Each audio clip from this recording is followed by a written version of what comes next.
Livro 3. Dos sujeitos do processo. Título 1. Das partes e dos procuradores. Capítulo 1. Da capacidade processual. Artigo 70. Toda pessoa que se encontre no exercício de seus direitos tem capacidade para estar em juízo. Artigo 71. O incapaz será representado ou assistido por seus pais, por tutor ou por curador, na forma da lei. Artigo 72. O juiz nomeará curador especial ao Inciso 1. Incapaz, se não tiver representante legal ou se os interesses deste colidirem com os daquele, enquanto durar a incapacidade. Inciso 2. Réu preso revel, bem como ao réu revel citado por edital ou com hora certa, enquanto não for constituído advogado. Parágrafo único. A curatela especial será exercida pela Defensoria Pública, nos termos da lei. Artigo 73. O cônjuge necessitará do consentimento do outro para propor ação que verse sobre direito real e mobiliário, salvo quando casados sob o regime de separação absoluta de bens. Parágrafo 1º. Ambos os cônjuges serão necessariamente citados para a ação. Inciso 1. Que verse sobre direito real e mobiliário, salvo quando casados sob o regime de separação absoluta de bens. Inciso 2. Resultante de fato que diga respeito a ambos os cônjuges ou de ato praticado por eles. Inciso 3. Fundado em dívida contraída por um dos cônjuges a bem da família. Inciso 4. Que tenha por objeto o reconhecimento, a constituição ou a extinção de ônus sobre imóvel de um ou de ambos os cônjuges. Parágrafo 2º. Nas ações possessórias, a participação do cônjuge do autor ou do réu somente é indispensável nas hipóteses de compóssia ou de ato por ambos praticado. Parágrafo 3º. Aplica-se o disposto neste artigo à união estável comprovada nos autos. Artigo 74. O consentimento previsto no artigo 73 pode ser suprido judicialmente quando for negado por um dos cônjuges sem justo motivo, ou quando lhe seja impossível concedê-lo. Parágrafo único. A falta de consentimento, quando necessário e não suprido pelo juiz, invalida o processo. Artigo 75. Serão representados em juízo, ativa e passivamente. Inciso 1. A União, pela Advocacia Geral da União, diretamente ou mediante órgão vinculado. Inciso 2. O Estado e o Distrito Federal, por seus procuradores. Inciso 3. O município, por seu prefeito, procurador ou associação de representação de municípios, quando expressamente autorizada. Inciso 4. A autarquia e a fundação de direito público, por quem a lei do ente federado designar. Inciso 5. A massa falida, pelo administrador judicial. Inciso 6. A herança jacente ou vacante, por seu curador. Inciso 7. O espólio, pelo inventariante. Inciso 8. A pessoa jurídica, por quem os respectivos atos constitutivos designarem ou, não havendo essa designação, por seus diretores. Inciso 9. A sociedade e a associação irregulares e outros entes organizados sem personalidade jurídica, pela pessoa a quem couber a administração de seus bens. Inciso 10. A pessoa jurídica estrangeira, pelo gerente, representante ou administrador de sua filial, agência ou sucursal aberta ou instalada no Brasil. Inciso 11. O condomínio, pelo administrador ou síndico. Parágrafo 1º. Quando o inventariante for dativo, os sucessores do falecido serão intimados no processo no qual o espólio seja parte. Parágrafo 2º. A sociedade ou associação sem personalidade jurídica não poderá opor a irregularidade de sua constituição quando demandada.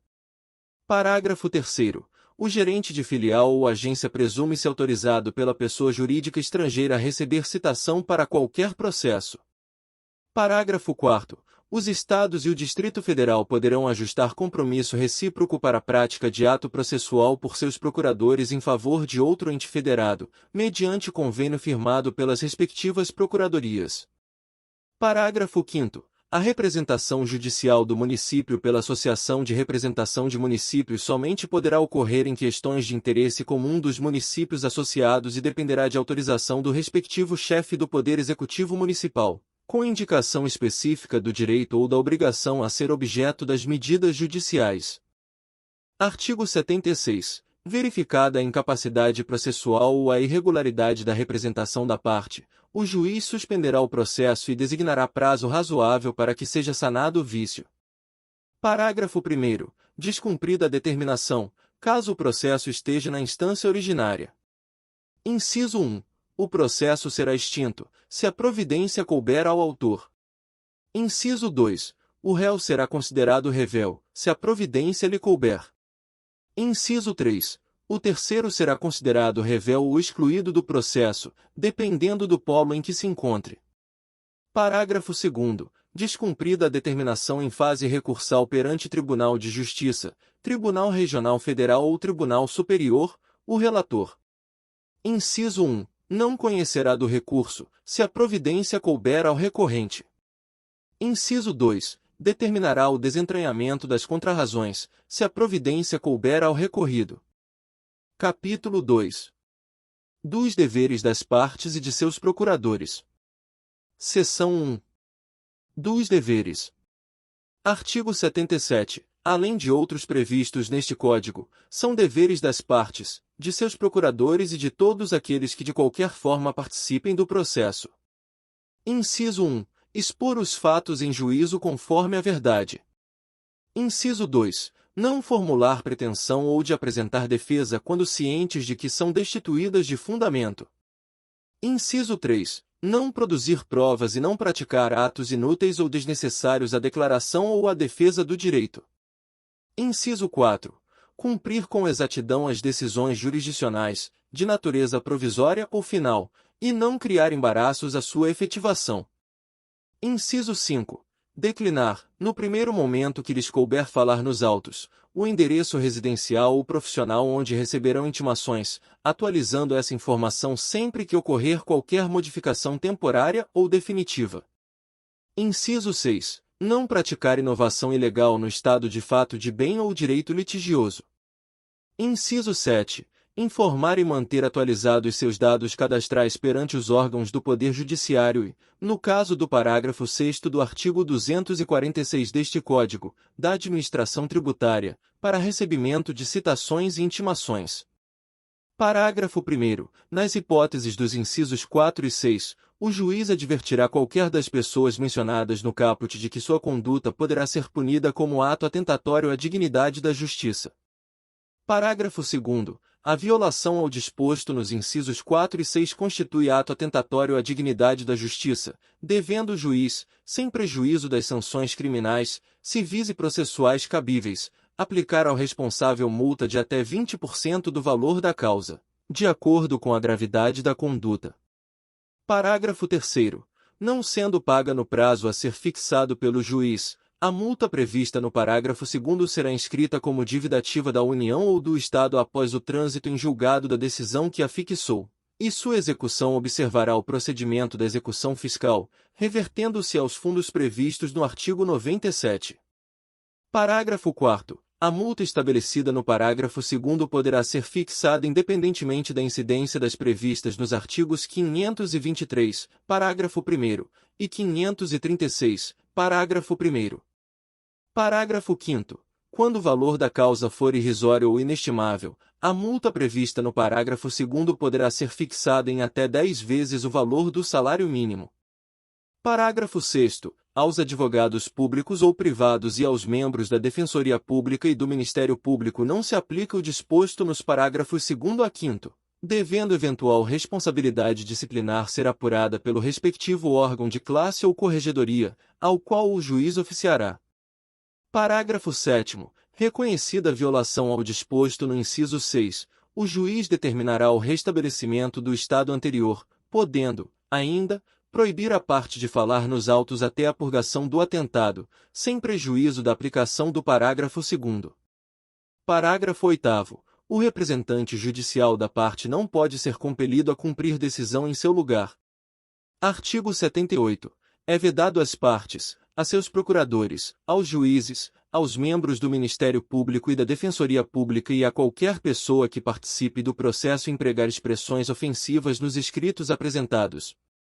Parágrafo 1º. Quando expressões ou condutas ofensivas forem manifestadas oral ou presencialmente, o juiz advertirá o ofensor de que não as deve usar ou repetir, sob pena de lhe ser cassada a palavra. Parágrafo 2º. De ofício ou a requerimento do ofendido, o juiz determinará que as expressões ofensivas sejam riscadas, e a requerimento do ofendido, determinará a expedição de certidão com inteiro teor das expressões ofensivas e a colocará à disposição da parte interessada. Seção 2. Da responsabilidade das partes por dano processual. Artigo 79. Responde por perdas e danos aquele que litigar de má-fé como autor, réu ou interveniente. Artigo 80. Considera-se litigante de má-fé aquele que: Inciso 1. Deduzir pretensão ou defesa contra texto expresso de lei ou fato incontroverso. Inciso 2. Alterar a verdade dos fatos. Inciso 3. Usar do processo para conseguir objetivo ilegal. Inciso 4. Opuser resistência injustificada ao andamento do processo. Inciso 5. Proceder de modo temerário em qualquer incidente ou ato do processo. Inciso 6. Provocar incidente manifestamente infundado. Inciso 7. Interpuser recurso com intuito manifestamente protelatório. Artigo 81. De ofício ou a requerimento, o juiz condenará o litigante de má-fé a pagar multa, que deverá ser superior a 1% e inferior a 10% do valor corrigido da causa, a indenizar a parte contrária pelos prejuízos que esta sofreu e arcar com os honorários advocatícios e com todas as despesas que efetuou. Parágrafo 1º. Quando forem 2 ou mais os litigantes de má-fé, o juiz condenará cada um na proporção de seu respectivo interesse na causa ou solidariamente aqueles que se coligaram para lesar a parte contrária. Parágrafo 2º. Quando o valor da causa for irrisório ou inestimável, a multa poderá ser fixada em até 10 vezes o valor do salário mínimo. Parágrafo 3º.